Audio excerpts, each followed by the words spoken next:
Well, hello everyone. This is your host, TheOwlHat, and welcome to Firewatch.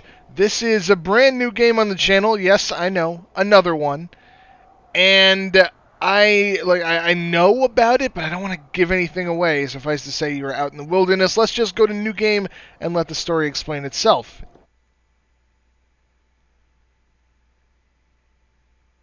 Anytime. I hear noises. I believe it's like an adventure thriller game. I've been meaning to play it for so long, I've honestly forgotten. In cooperation with Panic Incorporated. Oh good, Panic. I excel at that. I'm real good at Panic. Boulder, Colorado, 1975. Hey, the 70s. I see Julia. Do I? I guess so. Oh, I click on it. Ha, I see Julia. She's about your age, late 20s, laughing with well-dressed professors and grad students from nearby CU Boulder. You, Henry, are out drinking with your pals. You approach her. You are drunk. So what's your, major? You're pretty. No, what's your major? You slur the word major and it smells like Coors. You give an awkward smile. Evolutionary biology, she says, and I'm a professor. Cool, you reply. What's yours, she asks. She sniffs the air. Toxicology? Was that a burn, you ask? She says, definitely. Worried she hurt your feelings, she asks if you want to split a cheeseburger. 1 week later, you are Julia's boyfriend. Oh, that's sweet. I'm glad things are going so well. What could possibly go wrong? Oh no, elevator. Elevators are bad.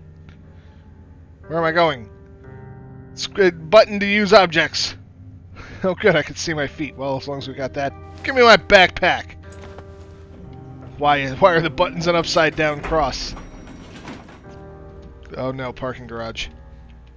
Don't nobody start no shit, I got a backpack. Give me this broom, I'm gonna sweep some shit up. Cinder block? No? Okay. Well, if we don't need to pick up a cinder block, we're probably not gonna have to kill anyone, at least immediately. Was that necessary? You could just set it in there. You date for over a year. She drives you absolutely nuts. It's great. That's sweet. You move in, you share an apartment near the school with a view of the mountains. You two drink beers out on the deck. You drink beer just about anywhere. Life is good. Julia wants to get a dog. Totally get a dog! There's a scruffy, undersized beagle Julia's in love with. She wants to bring it with her to class.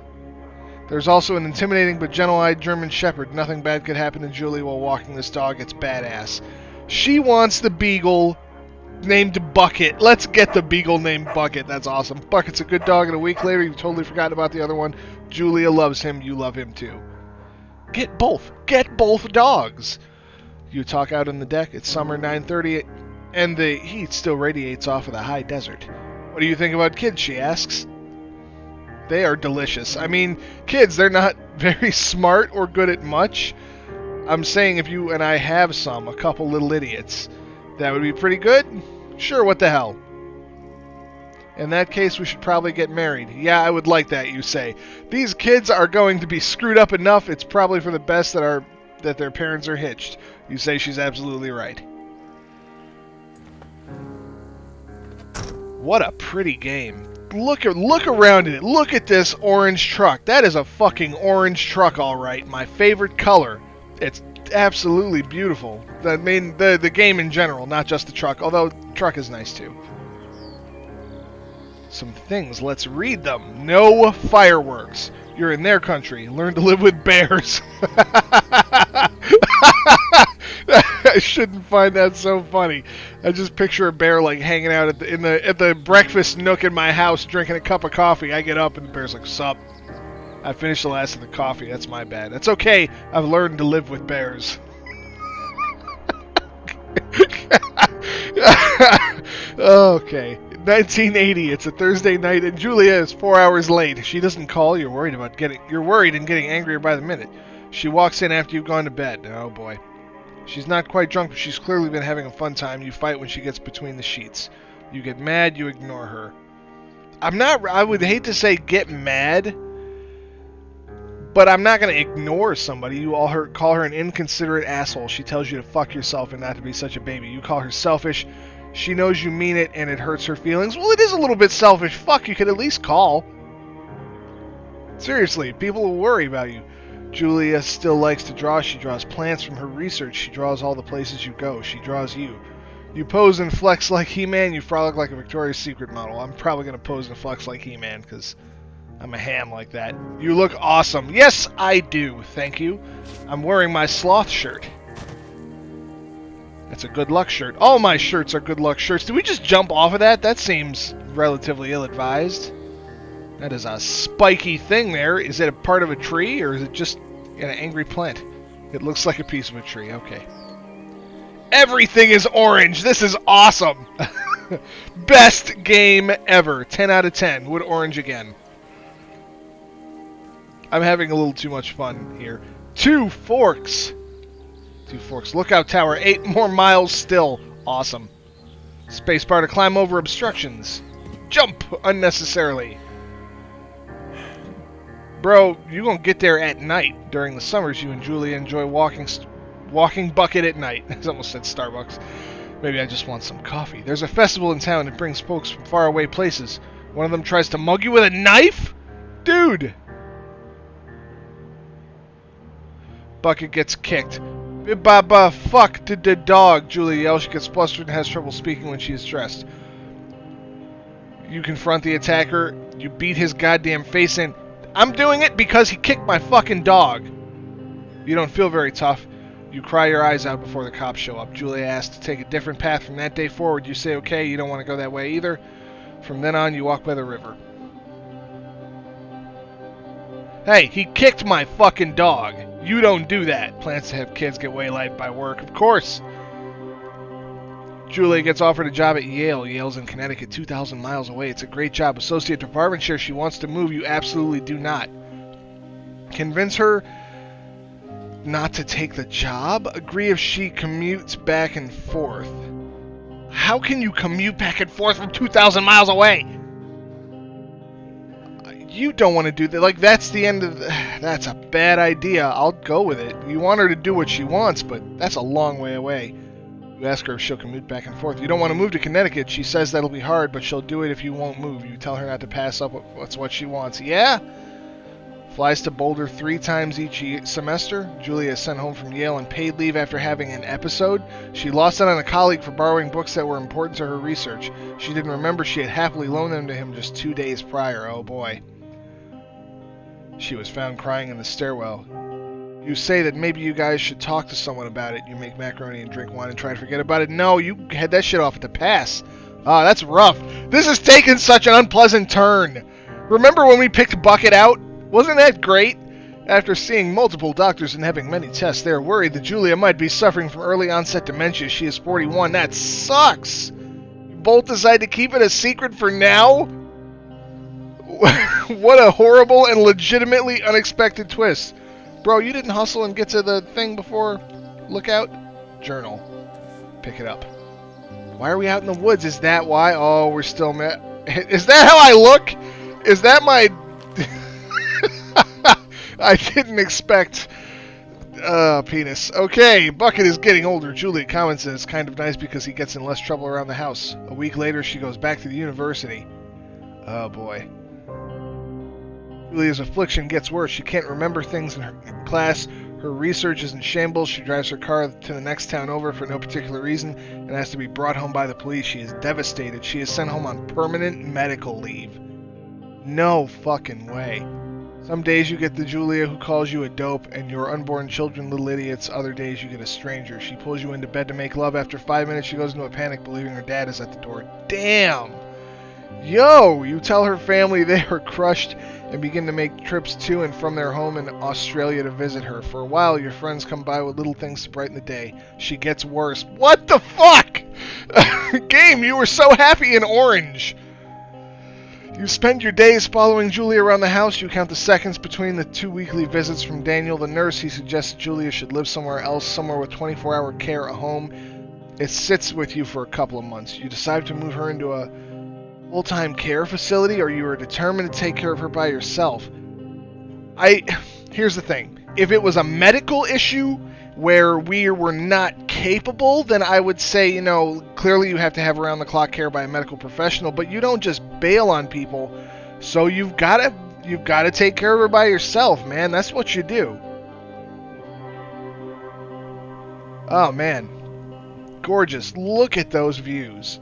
Look at that leaf. That is a fucking leaf right there, all right.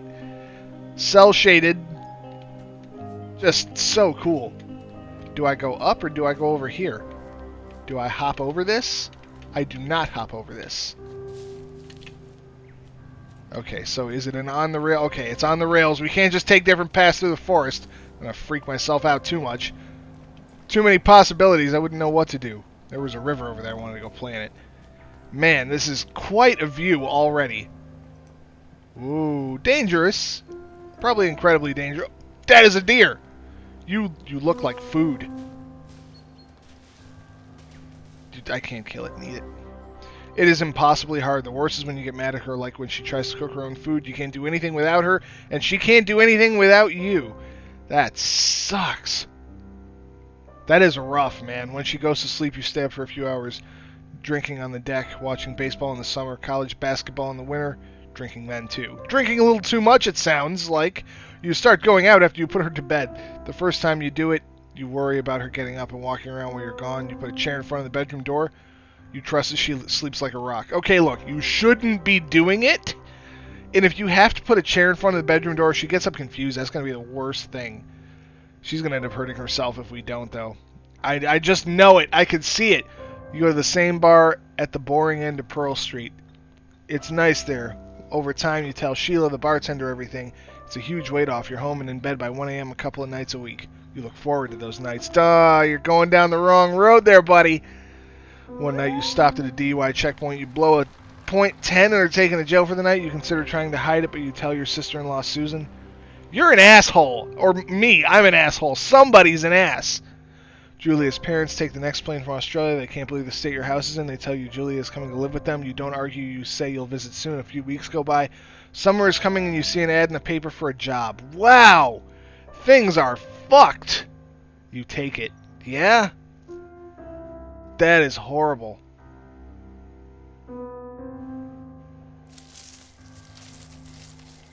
Drinking too much under a lot of stress. She came to live with her family. Honestly, from the sound of things, it is the best solution. Like, what else can you do? Damn, though. That is Enter the Lookout Tower. As long as there's no Slender Man in the woods. Oh, boy. That is heavy. Really heavy stuff. Like, look at that fucking moon. I've sworn a lot, and I apologize for that, sort of. I mean, I'm not really sorry, but... Has anybody here lived in the city and ever been out to the country? Because that is what it looks like. It is so bright, man. It's something you don't quite get if you're in light pollution hell. So this is the job we took.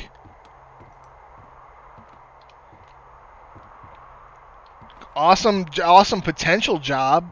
So we're just in a lookout tower. Oh, open with click. Turn on the power.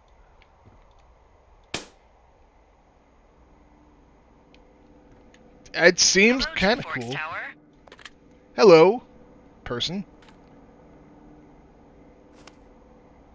Hold left shift to activate radio. Okay. Hello. Oh. Hello? Whoever this is? A little awkward. It's Henry, right? Yeah. I'm Delilah. Yeah, that's what the guy said on the phone. So, what's wrong with you? Excuse me? Probably a lot. People take this job to get away from something. So, what's wrong? What's wrong with What's you? wrong with you? That's a great idea. Go ahead. Look, I just hiked for 2 days, so I don't really follow whatever it is you're doing right now. You take a stab at what's wrong with me. Fine, then can I... sleep? Forever? Sure, buddy. Okay, now go ahead. Reply. You've killed 3 ex-husbands. Okay, you've killed 3 husbands. You're a black widow and you're just out here until the heat dies down and then you'll kill again. Ooh, very good. Bravo, Henry. Really? Okay, I sleep now? Not quite. Now you. Okay, good night, bye. Let's see. I don't know anything about you. I say you got fired from your job and have finally decided to write your novel. That's the sort of bullshit reason you'll find a man out in the woods. Good night. Welcome to the job. Jesus Christ. What an intense and horrible first 15 minutes. Day 1. God damn. I wanted a nice, pretty game to play, and that's not exactly the way that worked out. So, guys, you know what? That's going to do it for... Whoa, okay. So you are writing a novel. Morning, Henry. Well, I guess good afternoon. You probably slept like a rock. Anyway, there's still a few hours of daylight to get some work in. I can see you at your desk, so call me when you're ready. All right, I will do that. But guys, that's going to do it for the episode. If you enjoyed that, leave a like. If you'd like to see more Firewatch on the channel, hit subscribe. Please tell me what you thought in the comments section. And guys, this is your host, TheOwlHat, saying I will see you next time.